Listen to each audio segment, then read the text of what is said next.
A to Z mysteries में आप सभी का स्वागत है। दोपहर के 3:30 बजे थे। दिन था 30 अप्रैल 1945।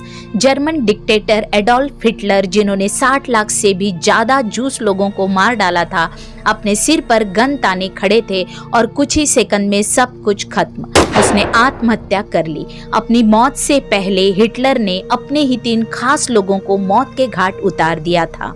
ये सारे मर्डर्स की प्लानिंग 24 घंटे पहले मतलब 29 अप्रैल 1945 को हिटलर ने खुद की थी।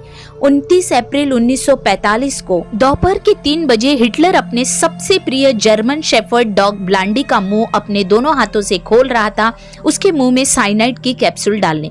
कैप्सूल मुंह में जाते ही ब्लॉन्डी उसी वक्त जमीन पर गिर जाती है। जहर अपना काम कर जाता है। ब्लॉन्डी ये वही डॉग थी जिसे हिटलर ने अपने बच्चे की तरह पाल कर बड़ा किया था। तो सवाल ये उठता है कि आखिर हिटलर ने अपने बच्चे समान प्यारे डॉग को क्यों मारा? इसके पीछे 2 बड़े कारण थे। पहला कारण, हिटलर नहीं चाहता था कि उसकी मौत के बाद उसके कुत्ते उसकी याद में दुख मनाएं और रशियंस, जिनसे हिटलर बहुत ही जल्दी हारने वाला था, वो हिटलर की मौत के बाद अपना गुस्सा हिटलर के कुत्तों पर ना निकाले। और दूसरा बड़ा कारण था, हिटलर उस साइनाइड की जांच कर रहा था, क्योंकि ठीक 24 घंटे बाद उसे ये कैप्सूल अपनी 15 घंटे पहले बनी पत्नी एवा ब्राउन को खिलाना था। इसलिए पहले उसने ब्लॉन्डी की जान ली और उसके बाद वो वुल्फ और 4 पपीज को गार्डन में सैर कराने ले गया और फिर आंखों में नमी लिए कांपते हाथों से उन 5 को गोली मार दी। उसके बाद उन सभी डॉग्स को उसने उसी गार्डन में गाड़ दिया जहां वो इन 6 कुत्तों के साथ खेलता था। हिटलर ने अपने कुत्तों को क्यों मारा, इसका कारण तो समझ में आ गया है, लेकिन अपनी पत्नी एवा को क्यों मारा? और एक सवाल यहाँ खड़ा होता है कि जब हिटलर को पता था कि उसकी मौत नजदीक है, तो उसने 15 घंटे पहले एवा से शादी क्यों की और शादी के बाद अपनी नई नवेली दुल्हन को क्यों मार दिया? इन सब सवालों के जवाब के लिए हमें घटना से 39 घंटे पहले जाना होगा, मतलब 29 अप्रैल रात 12 बजे 33 साल की एवा अपने बेडरूम में सुंदर black gown, diamond watch, gold bracelet और टोपाज नेकलेस पहनकर तैयार हो रही थी, क्योंकि 1 घंटे बाद उसकी शादी एडोल्फ हिटलर से होने जा रही थी। एवा जब 15 साल की थी तब से हिटलर से प्यार करती थी और उसकी चाहत के 2 साल बाद हिटलर ने उसके प्यार को स्वीकार कर लिया था। पर उसके बाद उन्होंने अपने इस प्यार को बेस्ट फ्रेंड का नाम देकर दुनिया से छुपाया। बस हिटलर के कुछ खास ऑफिसर ही ये जानते थे कि एवा और हिटलर एक कपल थे, जिनके 2 अलग अलग बेडरूम तो थे, पर उन दोनों बेडरूम के 2 बाथरूम एक कॉमन पैसेज से इंटरकनेक्टेड थे। वही पैसेज जहां शाम होते ही हिटलर चाय की चुस्कियां और कुछ गपशप करने के लिए एवा के रूम में जाया करता था। हिटलर का ये रूप देखकर आपको हैरानी हो रही होगी, पर ये हिटलर के कुछ कॉप्स के लिए आम बात थी। उन्होंने हिटलर को कई बार एवा के लिए परेशान होते हुए देखा है। एवा किसी स्पोर्ट्स में पार्टिसिपेट करती और उसे घर आने में देर हो जाती तो हिटलर परेशान हो जाता था। जंग के समय की बात है, हिटलर रोज एवा को फोन करके उसकी खैरियत पूछता था।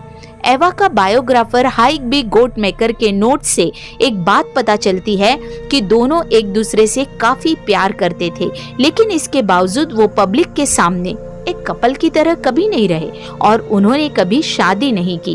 इसके पीछे का कारण ये माना जाता है कि हिटलर को हमेशा ऐसा लगता था कि वो अपनी वाइफ को कभी समय नहीं दे पाएगा और साथ ही बच्चे भी कभी नहीं दे पाएगा, क्योंकि हिटलर बच्चे पैदा करने के काबिल नहीं था।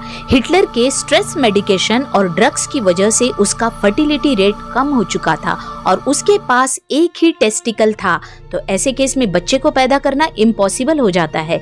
लेकिन यहाँ ये बात तो क्लियर है कि हिटलर अपनी बेस्ट फ्रेंड या प्यार एवा से काफी क्लोज था। उसकी चीजों का ख्याल रखना, उसकी जरूरतें और कंफर्ट के बारे में सोचना, शायद इसी वजह से दोनों का प्यार वक्त के साथ गहरा हो गया। हिटलर को ऐसा क्यों लगता था कि वो अपनी वाइफ को समय नहीं दे पाएगा, क्योंकि उस वक्त रशिया हिटलर पर हावी था। कभी भी वो उन पर अटैक करके उन्हें मार सकता था।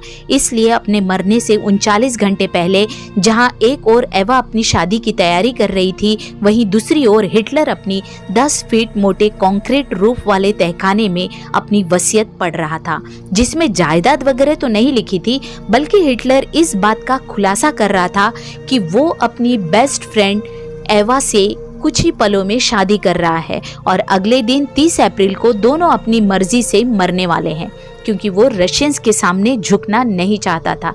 साथ ही वसीयत में यह भी लिखा था कि वो दोनों के मरने के बाद दोनों की बॉडीज को जला दिया जाए, ताकि उनके मरने के बाद कोई उनके शरीर को छू न पाए और कोई ठेस न पहुंचा पाए। ये इतिहास का बहुत बड़ा फैसला था और ये फैसला हिटलर ने अकेले नहीं बल्कि एवा के साथ मिलकर लिया था। 29 अप्रैल दोपहर को 2 बजे जब हिटलर एवा और अपनी दोनों सेक्रेटरीज के साथ लंच कर रहा था, तब हिटलर ने एक बहुत ही अजीब हरकत की जिसने दोनों सेक्रेटरीज को हिला कर रख दिया। हिटलर हमेशा अपनी सेक्रेटरीज के साथ खाना खाता था। हिटलर ने ये रूल बनाया था कि खाना खाते वक्त कोई भी सीरियस बात नहीं करेगा, लेकिन उस दिन हिटलर ने खुद ही ये रूल तोड़ दिया और सीरियस बात छेड़ दी। अचानक खाते खाते हिटलर ने ये कहा कि अब उसको उसकी हार नजदीक दिख रही है और वो हार उस तक पहुंचे उसके पहले ही वो एवा के साथ मरना चाहता है। और बातों ही बातों में उसने ये भी कह दिया कि वो अपने सिर पर बंदूक ताने गन शॉट से मरना चाहेगा, क्योंकि उसमें बिना दर्द के 1 ही सेकंड में मौत हो जाती है। अब हिटलर के ये कहते ही तुरंत एवा कहती है कि वो मरने के बाद भी खूबसूरत दिखना चाहती है और वो कोई खून से लथपथ लाश बनना नहीं चाहती, और इसलिए वो मरने के लिए साइनाइड कैप्सूल को चुनेगी। इसके बाद वसीयत के पहले पॉइंट के अनुसार रात को 1 बजे हिटलर ने एवा से शादी कर ली। शादी के बाद रात के 2:30 बजे हिटलर ने एक शराब की पार्टी रखी।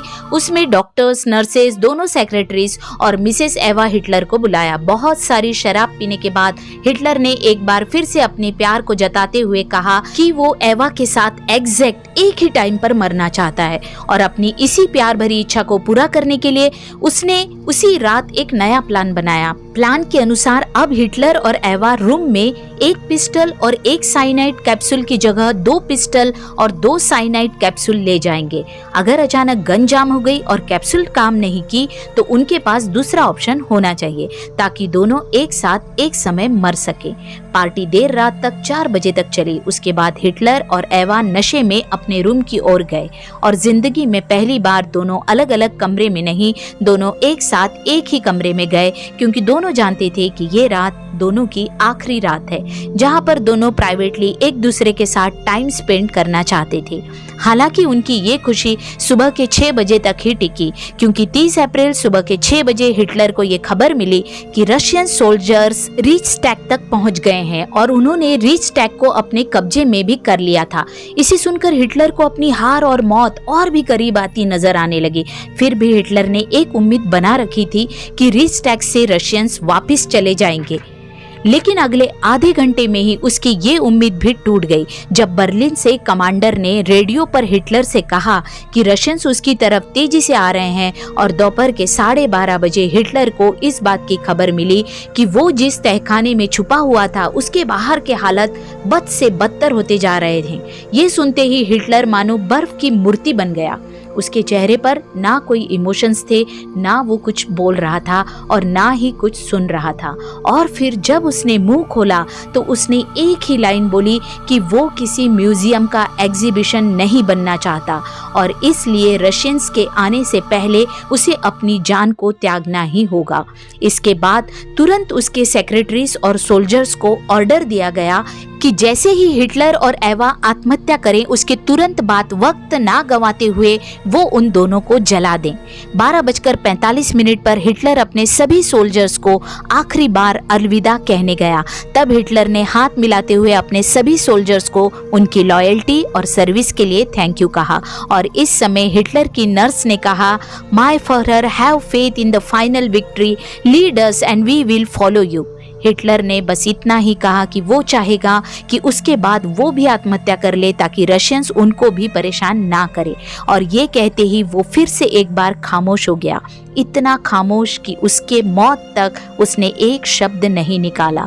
और फिर सोल्जर्स के साथ मुलाकात करने के बाद हिटलर अपने जीवन का आखिरी लंच स्पैगेटी और सैलेड खाने डाइनिंग टेबल पर पहुंचा।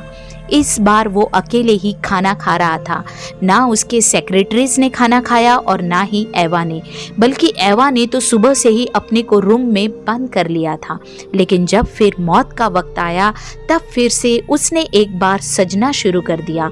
एक तरफ हिटलर सूखे चेहरे के साथ खाना खा रहा था और दूसरी तरफ एवा अपनी मौत के लिए कपड़े चुन रही थी।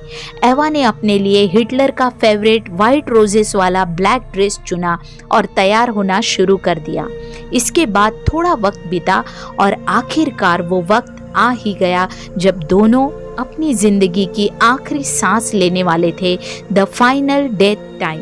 दोपहर के 3:30 बजे एवा और हिटलर दोनों कमरे में जाते हैं, जिसके बाद कुछ ही मिनटों में रूम के बाहर खड़े सभी लोगों को एक गन शॉट सुनाई देती है।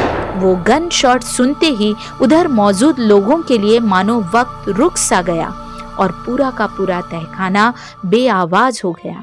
रूम के बाहर खड़े सभी सोल्जर्स शॉक से सुन्न हो गए थे और 3:40 तक ना ही कोई हिला और ना ही कोई कुछ बोला।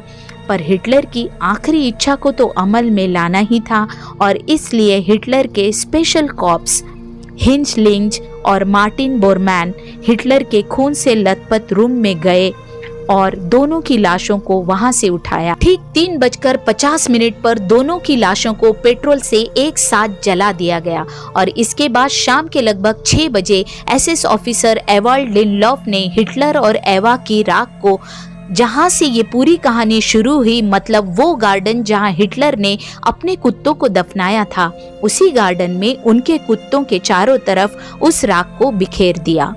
ये कहानी सुनकर आपके सामने हिटलर का एक अलग ही चेहरा आया होगा। इस कहानी से ये बात तो साफ साफ पता चलती है कि भले ही हिटलर ने अपनी पूरी जिंदगी में दूसरे लोगों के साथ बहुत जुल्म किए हों, पर जब बात जर्मन नाजी की आती या उसके अपने खुद के ऑफिसर्स की बात होती तो हिटलर उनके लिए किसी फरिश्ते से कम नहीं था। आज के लिए इतना ही। मिलते हैं अगले सैटरडे को 9 बजे नई मिस्ट्री के साथ। चैनल को लाइक, शेयर और सब्सक्राइब जरूर करें। आप सभी का बहुत बहुत धन्यवाद।